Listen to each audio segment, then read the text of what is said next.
Shalom, sahabat Kabari. Senang sekali kita dapat bertemu kembali. Saya percaya dimanapun sahabat Kabari berada, Tuhan senantiasa memberikan perlindungan dan penyertaannya selalu nyata dalam hidup kita. Bahkan pertolongan dan berkat-berkatnya diberikan bagi kita semuanya. Sahabat kabar yang dikasihi Tuhan, tema kita hari ini jangan marah. Kadangkala emosi atau amarah itu bisa timbul atau tiba-tiba ada dalam hidup kita. Dan ketiba-tibaan rasa marah emosi ini sudah tentu ada penyebabnya. Ya mungkin karena kita ada rasa jengkel, rasa tidak senang, atau ketersinggungan dalam diri kita membuat kita jadi marah. Tetapi ada faktor lain dikatakan di dalam Alkitab yang membuat seseorang itu bisa marah sehingga dinasehati supaya jangan marah. Seperti tema kita hari ini adalah jangan marah. Kita akan belajar dari Mazmur pasal 37.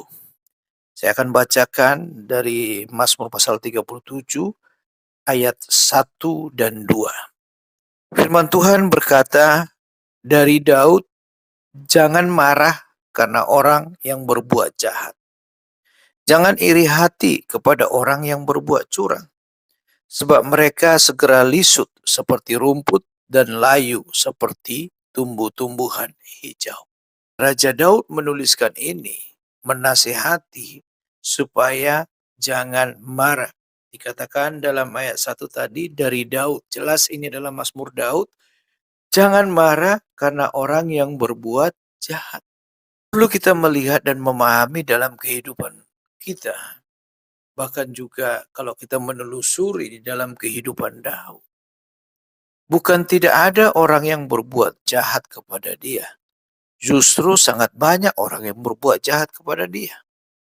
Kebaikan yang dilakukan Daud kadangkala dia tidak menerima balasan itu dengan kebaikan. Tetapi justru kebaikan yang dibuat oleh Daud, dia menerima hal-hal yang jahat, yang tidak baik dari orang-orang yang selama ini dia sudah berlaku baik kepada mereka.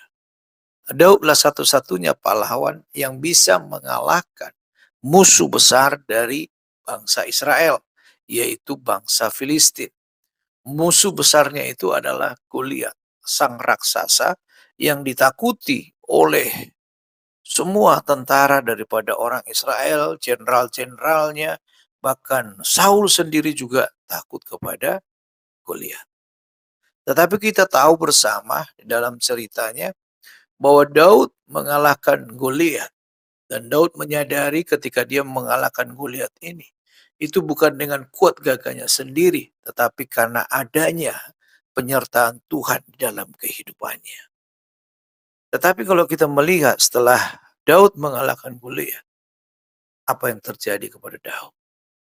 Terusnya kalau yang normalnya yang terjadi dalam kehidupan Daud adalah dia akan diadakan pesta besar-besaran atas kemenangan tersebut dan Daud akan diangkat menjadi jenderal, menjadi orang kepercayaan daripada Raja Saul. Pada kenyataannya adalah bahwa Daud bukan menjadi orang kepercayaan bagi Raja Saul. Justru sebaliknya Raja Saul berusaha untuk membunuh Daud. Daud pada akhirnya menjadi seperti orang yang mengembara bersembunyi di negaranya sendiri, yaitu di Israel. Dan dia akhirnya dikejar-kejar terus sehingga akhirnya dia keluar dari kerajaan Israel. Seorang pahlawan yang sudah berbuat baik, yang sudah menyelamatkan nama baik bangsa itu.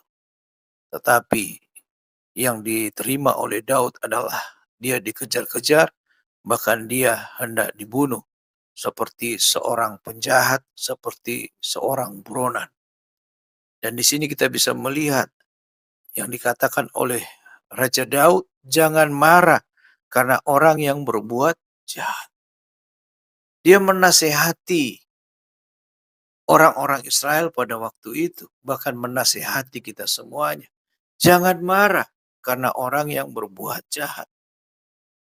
Ada alasannya kenapa Daud berkata jangan marah. Dikatakan dalam ayat 2 tadi, sebab mereka segera lisut seperti rumput dan layu seperti tumbuh-tumbuhan hijau. Ini adalah sebuah metafora, ini adalah sebuah gambaran. Tetapi yang dimaksudkan oleh Daud sebenarnya bahwa orang-orang jahat itu, perbuatan-perbuatan jahat yang diperlakukan orang kepada Daud itu semuanya ada masanya, ada umurnya, tidak untuk selama-lamanya, ada waktunya.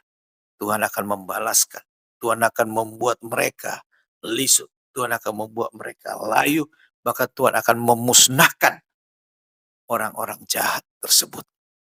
Sahabat kabar yang dikasihi Tuhan, perlu kita memahami bersama di sini. Supaya kita memahami, supaya amarah itu jangan menguasai hidup kita. Tetapi kita harus memiliki pemahaman kebenaran firman Tuhan yang menguasai hidup kita. Sebab dengan berhenti kita marah, maka kita akan melihat bagaimana Tuhan yang akan menyelesaikan semuanya. Itu yang dialami oleh Daud. Daud tidak marah, dia memilih untuk pergi meninggalkan bangsa itu dan dia memilih untuk tidak membalas kejahatan dengan kejahatan. Dia punya kesempatan untuk membunuh Raja Saul tetapi itu tidak dilakukannya. Di Gua Adulam dia punya kesempatan tetapi tidak dilakukannya. Dia memilih untuk tidak membalas kejahatan dengan kejahatan. Karena di dalam diri Daud amarah tidak menguasai hidupnya. Kalau amarah menguasai kehidupan Daud, maka dia akan membalas kejahatan dengan kejahatan. Dikatakan dalam Mazmur 37 ayat 8, berhentilah marah dan tinggalkanlah panas hati itu. Jangan marah, itu hanya membawa kepada kejahatan. Panas hati itu, jangan marah. Itu hanya membawa kepada kejahatan. Jadi tidak ada amarah yang mendatangkan kepada kebaikan. Tetapi itu akan mendatangkan kepada kejahatan. Sahabat kabar yang dikasih Tuhan, jangan marah. Apapun yang terjadi, mari kita belajar, kita kontrol emosi kita. Kita kendalikan diri kita kuasai diri kita untuk tidak marah. Jangan balas kejahatan dengan kejahatan. Tetapi doakanlah orang yang berbuat jahat kepadamu, supaya dia diberi kasih karunia oleh Tuhan untuk berpaling meninggalkan segala yang jahat tersebut. Percayalah, Tuhan pasti menyertai kita, memberkati kita semuanya. Amin. Mari kita berdoa. Bapa di surga, terima kasih buat kebenaran firman-Mu. Engkau mengingatkan kami dan mengajarkan kami supaya kami jangan marah atas segala kejahatan, bahkan atau perbuatan jahat, orang-orang jahat yang senantiasa merancangkan yang tidak baik dalam kehidupan kami. Kuatkan kami dan Engkau yang memampukan kami Tuhan untuk bisa menguasai diri kami, untuk bisa mengendalikan diri kami supaya kami tidak berbuat jahat terhadap orang yang jahat kepada kami. Dan biar Engkau tak memelihara kami, melindungi kami, dan memberkati kami semuanya. Dalam nama Tuhan Yesus. Haleluya. Amin.